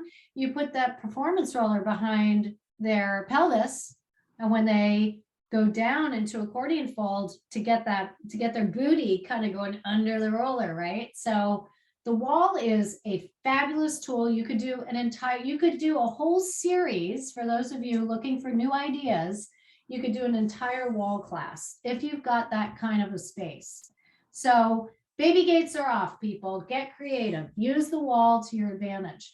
And again, this is fabulous for your older clients too. For those who've got balance issues, get them up against the wall to do things like releve, right? Get them up against the wall to do a balance assessment even, right? If they need that. Just for the proprioception of getting them to understand where you want them to be. Use the wall. It's a great, great tool. Along with your half roller, one of the greatest tools on the planet, your half roller. You will use this all the time, and you'll see this little note here. It is not for gliding, right? So certain things we can't do. We can't glide. We can't do upper back, glide and shear. We can't glide the inner thigh. We can't glide the calf. Does that mean that we can't do, could you do shin with a half roller? Shearing, Yes. What kind of shearing? What would you call that? a sideline shearing. Right. But what's another, like, what do we do with the back of thigh? That's what kind of a shear? Passive. Passive shear. Yep. Passive shearing. So you can do passive shearing anywhere on the body as long as there's not a lot of pressure, right? So just like Emiko said, if you are sideline and you have the roller on there, same thing with outer thigh, right? Lower outer thigh, even upper. You can do, we did it at Red Mountain. It was great. Sue did a whole bunch of moves where she did everything passively. And so again, note what your client can and can't do. If gliding is something that you're like, there's no way they're going to be able to do that, maybe you glide with your hands to help prep them and then get them with the half roller to just do a little passive shearing, right? Why not? Use their hands to rinse. It's a great way to go. The bed. You're going to have people who just, there's no way they can't get on the floor. So you know, they're elderly, maybe they're just so sick, but they need something, right? They need something to take the edge off. Melt them right in bed. Nancy had an old person she used to work with, and she did everything on the bed, right? Half roller on the bed. It's just know that as far as assessing, a rest assess is not going to be as specific, right? So maybe you find another way to assess. Whatever that is, you don't have to do a rest assess. Anything can be an assessment, right? So you could do that. A massage table is a fantastic tool. Even if you are not a massage therapist, it's a great thing to have. You can get one on the cheap from Amazon. Doesn't cost a lot, for like a couple $100 at the most. And what I love about that is I've done, and I've been threatening since the last time I held this class, and I will do it. I will do a table class where I'll just have y'all come on and you can, and I'll get somebody, I think Vanessa lives near me. She can come and I'll use her as a demo of how you could do. Like I had an older woman who I did, I saw her twice a week for years. And we did melt and massage, and I would get the table all set up for massage, and I'd melt her right on the table, sometimes up against the wall. Right, I would do things like releve with her. I would do upper body compression with her up against a wall. But a lot of times I use the table to do a lot of things. I would use the half roller. I'd have her move away from me while I tucked the roller behind her and got her up for a rebalance sequence. Got the roller underneath her pelvis in that way. I was able to spot her by getting on top of the table as well. So the table is awesome. It's a great, great, great tool for modifying. And then you've got bolsters, all sorts of bolsters and pillows. It's fantastic. Now I have, I went to Costco one time and they had like this 3-pack of, you know, this bolster and another one. You could get a couple of, you know, Hugger Mugger is a great company that makes bolsters like this. All right. And these are awesome to have if you have somebody with, let's say, a shoulder injury, right? And even being lengthwise on the roller, having their arms down, they can't do it, right? Because they've got a shoulder injury. You can prop them up with bolsters. You can bolster somebody up who can't even get their feet bent flat on the floor. or you have somebody who's a spinal cord injury, right? So they can't feel their legs, but you still want to get them lengthwise on the roller. You could get somebody who's paralyzed on the roller. You're going to have to do a lot of help, and you got to be mindful of your body mechanics, but you can use bolsters to, protect them from falling off, to bolster their legs. I've done it, and it's effective, and they really, it's very helpful in, getting communication through the spine. Good thing to do. Oh, there was a question. It's interesting. This is on the level 3 group, where somebody had asked, can you use the performance roller for sternal decompress? What's the answer? We were using it on the wall. That's one way, but I will say you could also bolster, right? So if you have someone, there's some people who, when they do sternal decompress, they feel that the, what was I going to say? Their pubic bone digs into the roller, or digs into the roller too much. So you can, this will eliminate that problem. There, I fixed it. Right? So now you've got a cushion for here, but then you can get on right here. Yeah? Because you can't have your body lower. It just is, it's not, it's gonna hurt you, right? So that's an idea. Another awesome tool, what if you have somebody with COPD, asthma, and they can't lie, or vertigo? What can you do?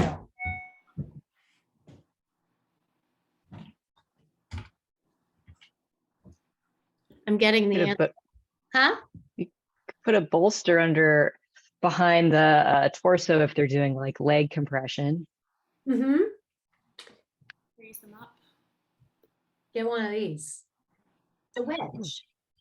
These things are awesome. And sometimes you can find them, gyms have them, this is a therapeutic one. This is like one you would use in bed. But again, same idea. Maureen she was like, I don't understand. What do you mean use the wedge? Like she was trying to think you put the roller under the wedge. She was not following me. But anyway, here you go. There you go. Right here. Now you're ready to go do you could use the full roller. This is the half roller. You do it right here. There. No, I'm up. I'm not going to have a terrible time, right? What if you don't have a wedge, but maybe you're in a place that has back jacks? I just learned this, I was this year's old when I realized you could use this. I figured it out when I bought this thing. You can just turn it like that and you get the same idea. Isn't that fun? I was so excited when I realized that. So if you don't want to get a wedge, you don't have to. Maybe you're like, yeah, I could benefit from having a back jack. I got this thing because when I'm like TAing and stuff, I just want to relax, right? My back hurts after a while, so I just got one of these so I could listen to Sue, right? And then when I was reading, putting it together, and they're like, it can also go in the recline position. I was like, no kidding. And all that time at Red Mountain, I had no idea, right? I could have used that as a thing. So lots of fun little things like that. Sound good? Do we love bolstering? We love modifications. They're fun. Right. And it's a creative way. It's a way for you. And by the way, you try it on yourself first, right? You never throw something at somebody without trying it on yourself first. Ideally, that's the best way to go. Okay, so we're not just going to stop with modifications. No. Now we're going to move on. How about enhancements? Because there are a lot of ways. Yes, we have our melt tools and we love our melt tools. But sometimes we want to add some additional fun stuff to really enhance the experience. So using heat, right? Using heat is a helpful thing for some people, especially if you have that massage table. You could put a table warmer on and warm it up for the people because, you have an old skinny person like my mom, she's going to be freezing. You want to make sure she's nice and warm at all times, right? Ice is a great thing if you have somebody who comes to you who's in massive spasm. And the thought of gliding on an area is like brutal.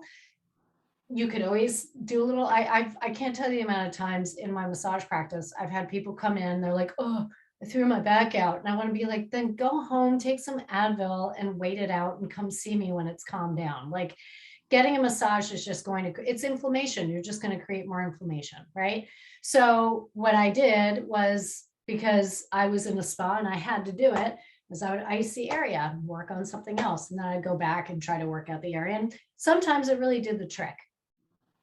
We don't like to get things like cortisone injections all the time because it could actually, it will cause tissue damage. But sometimes just to get the person to melt, they have to get that thing in order to get them moving. So it's sometimes you gotta, again, referring out, right? If you have somebody who's got a chronic issue, it's like, well, talk to your doctor, see what they say. And if you get the shot, maybe then it'll help you to actually do your melt, right? So same thing goes for something like ice, right?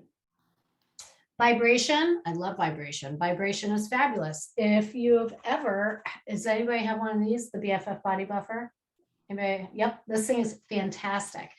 I have used this, again, that same older woman I used to work with. I would do melt on the table. Then I sometimes would add in a little buffer and then I'd give her a massage and she was in heaven, right? So the thing I love about vibration is that it stimulates the cells of connective tissue. It'll work a lot faster, right, than melt, if you will. But it's a great enhancement, right? You could do it before melt, you could do it after melt, you could do it while you're melting. If you've heard of the fascial releaser, I don't know if you can find that, the releaser, Shelley. I forgot about that. I was going to put that on the Facebook group as well. And that is a great, Christopher Gordon is the guy who came up with that, Christopher Gordon. It's a stick that vibrates and it's a great tool to help mobilize tissue. That's the goal, right? Tapping is a way to go. Somebody mentioned tapping in the Thursday group. That's more EFT. Was that energetic freedom technique, I think is what that stands for. But that's a lovely enhancement to add to a melt session. I would say hydrate them first, add a little EFT. A vibrating roller is great if you have one that's soft enough. The Envibrant roller is awesome. Mine is dead because I had battery acid leak and so I ruined it. But this roller, it's nice and soft. It's 6 inches in diameter, but I've used this to really do some good, so you see Envibrant, to do some really good lower body compression. I would not have a vibrating roller lengthwise on your spine. That's a little too intense. I would also you definitely don't want it vibrating on your head because that's a way to knock out some cranial nerves. So you do have to be mindful with vibration, making sure you don't use it on the neck, even though some people do. They think vibration on the neck is a great idea. Again, you rattle those cranial nerves, you could give yourself like Bell's palsy. So don't go doing that. Analgesic creams, I love them. CBD cream is awesome.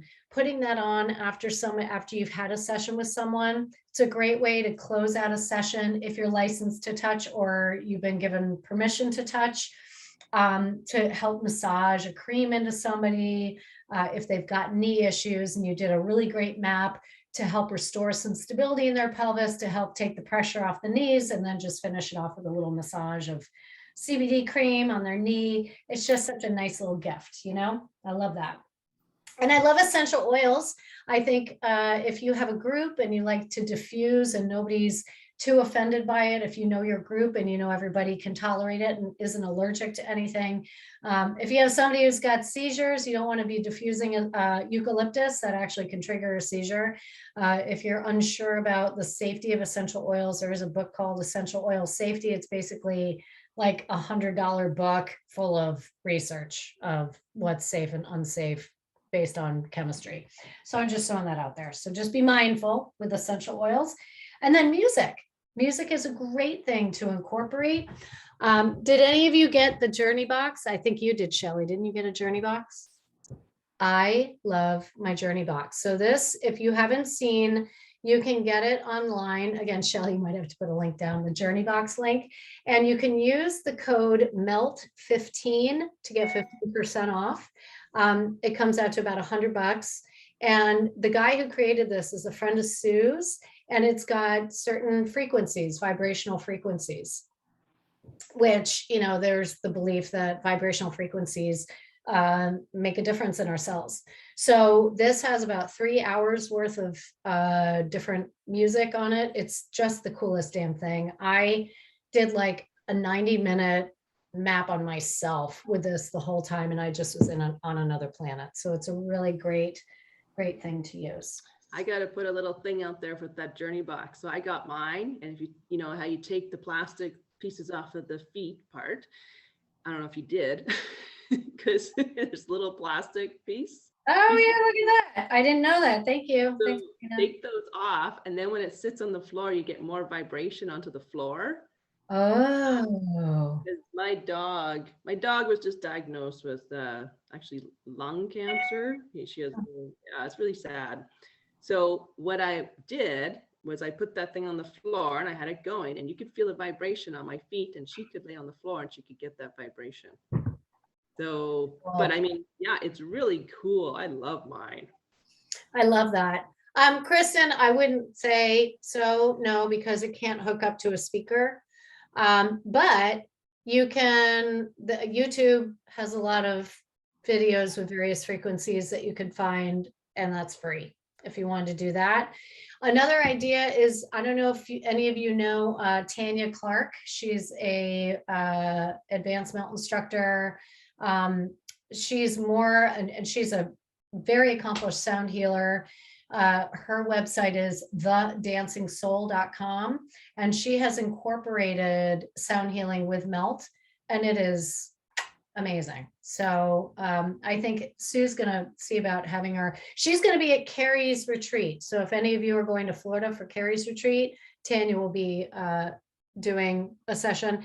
And I think Tanya and I should do another microdose retreat. We did a day. Shelley, you did that. That was so much fun. She did, I prepped the body with melt. She took everybody through a sound journey and meditation. I mean, it was just off the hook, and everybody had their earbuds in.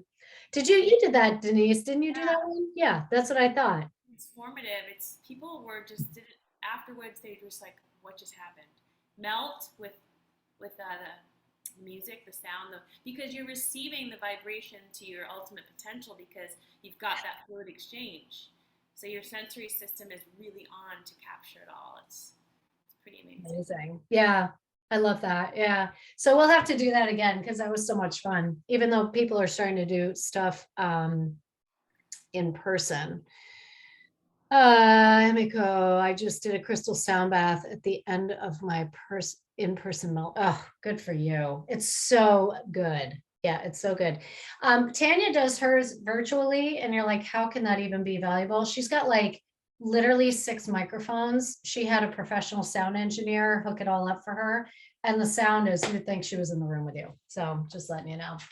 So those are enhancements, right? So add your own. If you have another enhancement you want to share with the group, put it on the Facebook group. I always love enhancements. I think enhancements are amazing. Oh, tuning forks. That's another enhancement, vibrational tool. I'm not trained in tuning forks, but that's a great thing to use one-on-one, especially because you can get the vibration, put it right on a joint to help with healing, right? So that's an idea too. Okay, and then we've got fusion. So Jan, this kind of goes into your land of what you were talking about. So fusions, you can fuse just about anything, right? With melt. You could do melt for knitters, you could do melt for musicians, you could do melt for dancers. As far as traditional modalities, we've got Pilates, right? Of course, we've got a melt for Pilates. It's the actual curriculum with Hallie. Melted yoga, I think that'll eventually be a thing. Edya Kalev does a melted yoga class, I believe. So she's an instructor to check out. Make up your own. I don't know. I mean, you could do all sorts of fabulous things. Sound healing, again, you could do a sound healing fusion. Emiko did that. you can, if you're part of a running group, you could make a fusion with that, right? That you, let's say you run a running group, right? Or a triathlete group where you start the day or you sit before the workout doing a little foot treatment, do your run and have a cool down with melt. You could do a fusion with that. So these are group class ideas, right? Triathletes, really any athletic modality you could do. Melt and massage. I told you I did it. It's a great, the one thing that's not great about it is that when I became a massage therapist, which I did after becoming a melt instructor, I thought it was going to boost my melt business. It actually killed my melt business. Because everyone's like, can you just give me a massage? Like, I don't want to do the work. I'm like, oh my God, I had no idea this is going to happen. And then people wouldn't do their homework because they'd be like, well, I knew I was going to see you next week. I'm like, anyway, so good luck with that. But you can, if you have the right clients, and I had a couple who loved the melt and massage, right? Especially if you have an older person, they can melt right on the table. And then HIIT workouts. That's something that I'm working on putting together. None of you can steal my idea, but it's going to be called R7. And eventually I'll get my sound system hooked up, but it's going to be the 4 hours of melt, the 2 hours of neuro strength. And then outside of that is rebuild, right? So you have reconnect, rebalance, rehydrate, release, reintegrate, repattern, and then rebuild, right? So that's going to be combining, just a weight training, adding load to melt, because I'll tell you right now, especially for postmenopausal women, adding load is essential. So I know a lot of older women who think, well, I'm older now, so I'm just doing Pilates. It's like, do you want osteoporosis? Like, come on, man, you got to add the load whether you like it or not. We have to. Swimming is awesome. Walking is awesome. Pilates and yoga are awesome, but you got to add some load. Yeah. Yeah. You got, in order to be able to stay strong, to go up and down stairs and squat on the potty, right?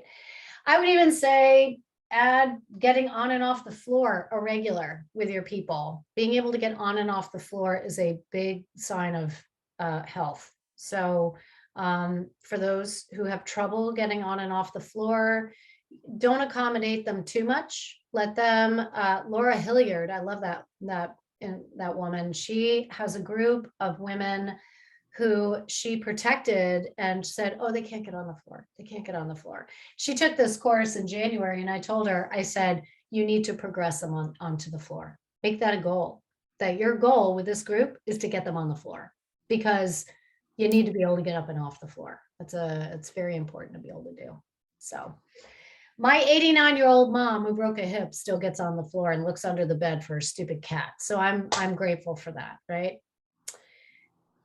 All right, so that's what I got. Any other thoughts you want to add on to these lists?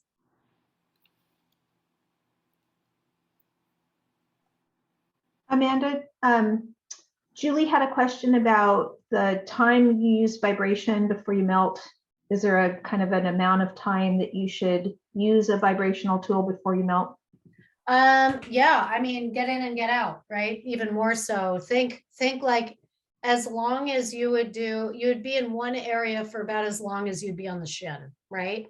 Like when we do shin, it's like we get in and get out. That's like the quickest move we do. It's the same thing with vibration. It's just, it could be a little too intense. I'll spend more time if I have them on their side. I'll spend a lot of time like right on their sacrum. Because it's a lot of dense tissue in there. So if I have somebody with, like that one woman, she had a hip replacement, I would go in there and I'd spend a lot of time working on the scar tissue of her hip. And even, this you can use right on the abdomen too, by the way. You just have to be very mindful to not let the full weight of it go in there. Start super low. The thing I like about this is it's got a variable speed. You want to start low. So not so much even time as low load, low vibration.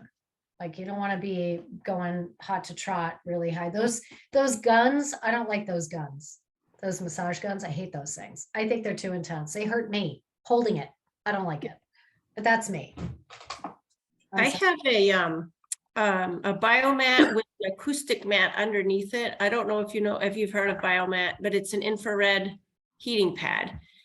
So it's equivalent to a sauna because it's a very high form of infrared. And then there's an acoustic mat that goes with it. And the vibration goes right through your body with music. So they're using the principle of entrainment, you know, to try to calm you down.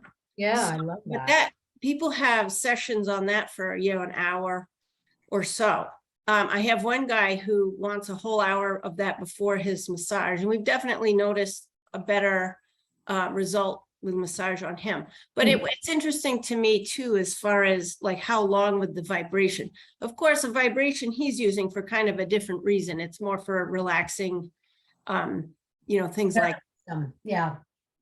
This is just more for my own information, because I also have a handheld vibration device in my massage room that is much more local and I can use it quickly.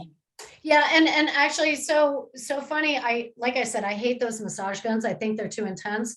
Doesn't mean I haven't used them.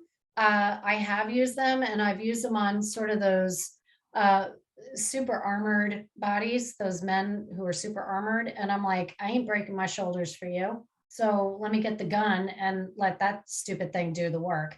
But that is kind of contra to the whole point of melt, which is to go in easy and gentle. The other thing, Julie, with vibration, and this is, I don't know if you could use this with your tool, but I use it also as an assessment, right? So let's say, like with my husband won't melt, right? He refuses. He thinks melt with him, he will never melt again, because he went into spasm doing tucking and tilting because he over tilted and his back went into spasm because he's chronically dehydrated and he sits a lot, right? So I buffed him. I'm like, let me do it for you then, because I don't want to give him a massage, too much work, but I'll buff him because it'll take half the time, right? So what I'll do is I'll have him on his back and I'll put this on his feet and ask him how high up he senses the vibration. Same thing with the hands, like, where do you sense that? Is it just local, or can you feel it creeping through the tissues? For some people, it's going to be hard to sense because what's weak in them, body sense, right? Right. So, yeah, so then I've done that and then buffed the whole body and then gone back and reassessed and said, where do you feel the vibration now? And usually it shifts. It's kind of cool. But like with my older gal, I would do that with her. So she would melt, she would feel all the great, I would vibrate her after melt. I would melt her first, then I'd vibrate, because this just kind of like kicked it all in, just added an extra layer. This is great for C-sections, abdominal scars. It's fabulous to use. Anybody who has abdominal scar tissue adhesions, especially like if you had a 1970s C-section where they cut you from navel to pubis, you can go in, you could go work in the direction of peristalsis, right? With a C-section scar, you could actually use the edge, but again, you got to be mindful where you go toward the scar and you kind of catch it and drag it. You go and you catch it and drag it. Do the same thing with a hip, where you're going over it and then you can catch it and drag it. So it's like rolling the scar tissue, but different, right? So you've done that, Julie. So this is a great one to use for that. And it works so quickly and it saves your hands, right? So you don't have to go, you can even do psoas work with this, right? You could have somebody on the ground with their knee bent. You're going to have the buffer here and have them slowly straighten that leg out while you're pulling gently, but let the vibration do the work, just to help quiet psoas, right? And especially if it's chronically contracted, that's a great way to go. If you want something really non-invasive, and Julie, I highly recommend you get one of these for your practice if you don't have one already, to show someone for homework, is a slow-mo ball or physio ball, whatever. So what I've always done, because if you've taken any of Liz Cook's work, she does constructive rest, where you lie down on your back with your knees bent, feet on the floor, and you just let gravity calm psoas, right? You could also take one of these, I would deflate it even more, and you could put it right behind their sacrum, and then they can kind of fishtail, and it's very soothing. It's a great tool. But I've inflated this a little bit more because what Joanne taught me for my mom was to use this to mobilize abdominal scar tissue, because that's how responsive the tissue is, right? So I'm barely touching myself. And I gotta tell you, you could do it anyway. You could just kind of move around like a wave. You do little circles. It's just, and it's very calming. It actually calms my mother down when she's having an episode. This is very soothing, and it actually will mobilize the tissue. What is that called again? They're called, I don't know, they're different words. They're like physio balls, like just a little, I call it a slow-mo ball. So if you go on to Amazon, you just put in SLOMO ball. I used to And- use those too, and it's called it's an overball. It's a 9-inch ball. That's it, an overball. I knew there was another word for it. And I just, I didn't blow it all the way up, so it was squishy. Yeah, And Jill Miller has her Corgis ball, which Yes. comes with a way to inflate it. And she does full body torso, lovely, delicious rolling around on that ball. And it is, she talks about it, is stimulating fascia. So it's nice to get into necks and into armpits. And clients really like the fact that they can kind of control the amount of pressure right. that they're using with that. And it's got kind of a sticky, tacky consistency on the outside, so it grabs. Yeah, it's that's actually the ball my mother has. She has my courageous ball. So I got another one of these. But I actually don't use Jill's balls according to her protocol because I find them a little too invasive, but that's me. Especially the courageous ball. I do not ever recommend anyone putting anything in their abdomen. Do not lie on your belly and put a ball in your abdomen. It's unless you know what you're doing. But most people do not. Sue, actually, she's told this story about how she had to help a guy whose ureter got pinned behind his psoas because he was doing that kind of, I don't know if it was Jill's work, but he was doing something with a ball, sticking balls in his abdomen, and he really did a number on himself. So just be mindful if you're gonna use those, make sure they know what they're doing. Jan, you know what you're doing because you're a pro, but not everybody does. So that's my only advice on that one. And you know what, it is very invasive for most people. I usually start them on their side and just getting used to that pressure. And that's a nice way to start. That's lovely. I love it. Yeah, I like my green squishy balls. I use them after I melt my feet. Sometimes your feet just need a little extra work. And I also like how they're big enough where you can actually stretch the toes. I love that. Like that's kind of a cool thing. So any other questions? We got through everything under time. I had to go over time last time with the last group because they were so chatty. Any other thoughts, questions, comments, additions? Question, just will you throw- be sending the links to both days of class at week 2 of? I will Thursday? at the end. You're all going to get the, Jan's like, Okay. "Oh, now," but yeah, I will at the end. I'm going to send everybody a document with the list. Usually it's just like a Word document. I put all the links on there because I do recommend that you listen to the other group because as Jan recognized, like so many great discussions because y'all are from different backgrounds, right? Y'all are from different professions and it's really cool to have like Bruce, he's our token man. Love that he's in the group, but he's a, very highly specialized manual therapist. So he's got all sorts of tips and tricks. The last time I offered the course, I had an MD and 2 physical therapists. And the amount of information that was so valuable that they helped with based on what they see in their office. So add those into, as we go into next week and going forward, the next 4 weeks, just keep that in mind that sharing your stories is how we all learn, as Jan recognized by being in the other group. That The only frustration is I wanted to ask a question or say something, but. so but where I'm- can you I'm do taking- that? I'm taking it. So where else can you ask questions? Facebook. Facebook group. I know I'm making you guys get on that evil platform, but it's just, that's get on. I have a lot of links I have to put on there for y'all. If, by the way, if the biomat, thank you for putting that down, Julie, if you can add that to the Facebook group as well as the music mat, like that sounds fascinating. Yeah, it's through the same company. Okay, great. Shelley put down core awareness, Liz Cook. The BFF Buff Your Body, is that he must have more than one URL because it's also thebff.com is another one. Crystal gridding. What is that? So if you're really into crystals, you can learn how to grid a room with the quartz and other kinds of crystals, especially if you're doing privates. But I used to grid my in-person classes for all the stuff I taught. And so people that are more open to feeling the vibration of things such as crystals and sound healing, that they really feel the effects of that. I gotta write that. Non-invasive. Yeah, no, not at all. It totally makes sense. Crystal gridding. You know, the other thing, what Sue brought her sage bundle with her to Red Mountain, and we saged the crap out of that room every single day.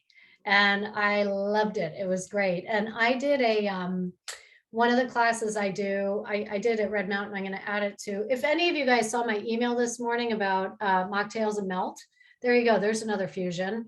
A sober challenge incorporating melt to help people who are trying to quit alcohol. It's a great way to quiet the nervous system.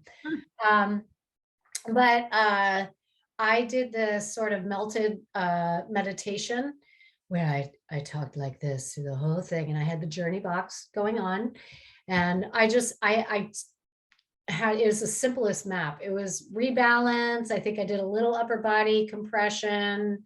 I did neck release, you know, just super simple. And it just got people totally chill, but I would sage the heck out of the room. And and then I would end it with a meditation. They'd all get back into rest assess.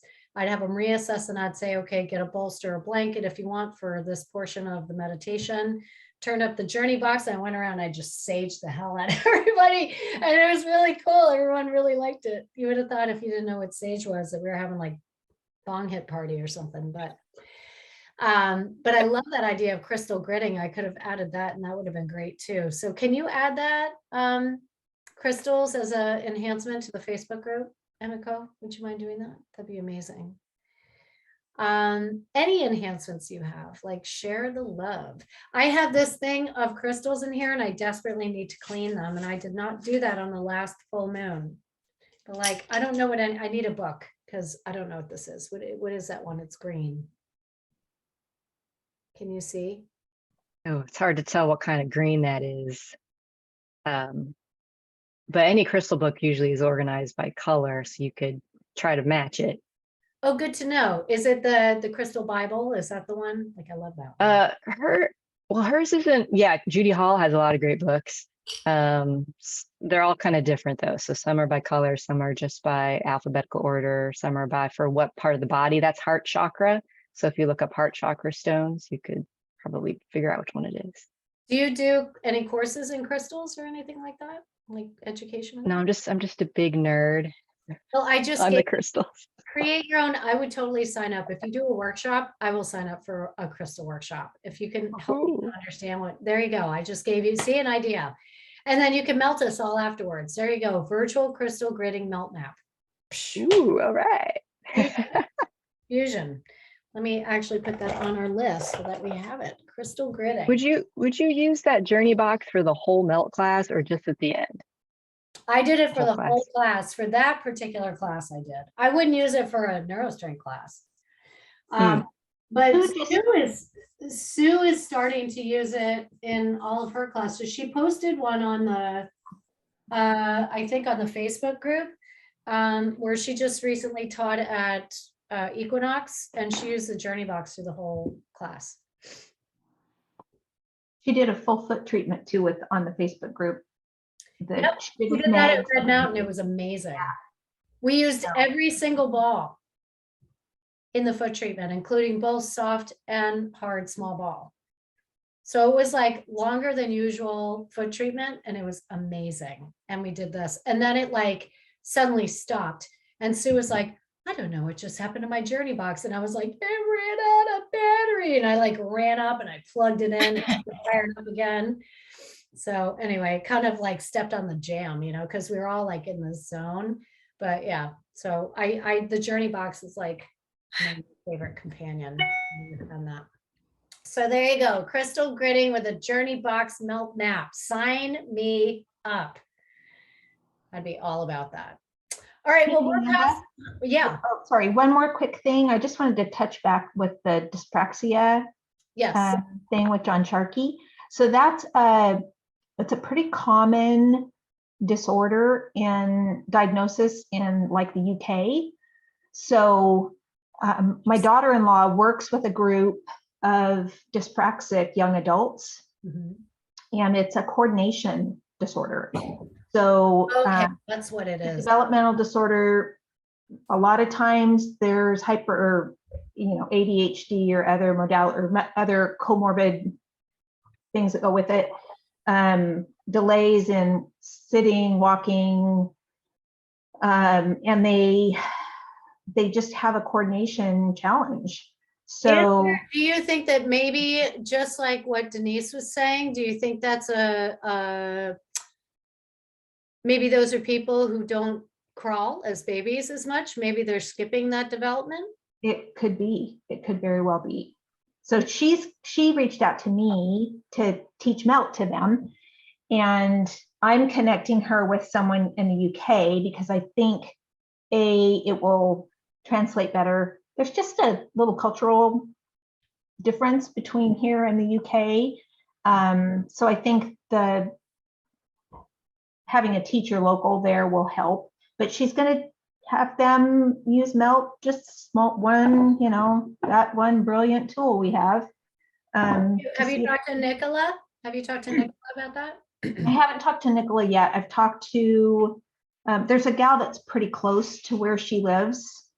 Debbie Williams? No. But I have reached out to a few, and I got some feedback from some that they just didn't have time in their space in their calendar. But I have one gal that does. So anyway, Okay. just I love that. Well, that would be an interest. Now I'm going to go looking at research and see if dyspraxia and development are a thing, or maybe I'll send John an email. I don't know. Sure, he's written his own research about it. Who knows? But thank you for that, because I didn't know, like I said it, I just know that like he's like words matter to him. It's like a control thing, and that's where he really is he's emphatic about it is not slide, it's glide. So I'm like, okay. And then when Joanne used the example of you ever gone down a slide and your thighs get stuck, yeah, that's what sliding is. And you don't want that. We don't want sliding in the body. So Amanda, how long will we have access? Because these are recorded. How long can we go back and watch these? Is it a certain amount of days or indefinite or? like a year, like 6 months to a year. I'm probably just going to have it open for a year. Like the January group still has access to theirs. Okay. Yeah, so I'll have it for a while so you can go back, because it's important to be able to go back if you need to. Yep. Yeah. All right, well, that's all I have for time. We're about 5 minutes after, so I'll stop the recording. And if any of you have any other questions you want to ask that you don't want recorded, I will be sticking around for a little bit. Okay. If not, I will see you all next week. Thank you for a fabulous another week, and I hope you found it helpful. Thank you. Thank you.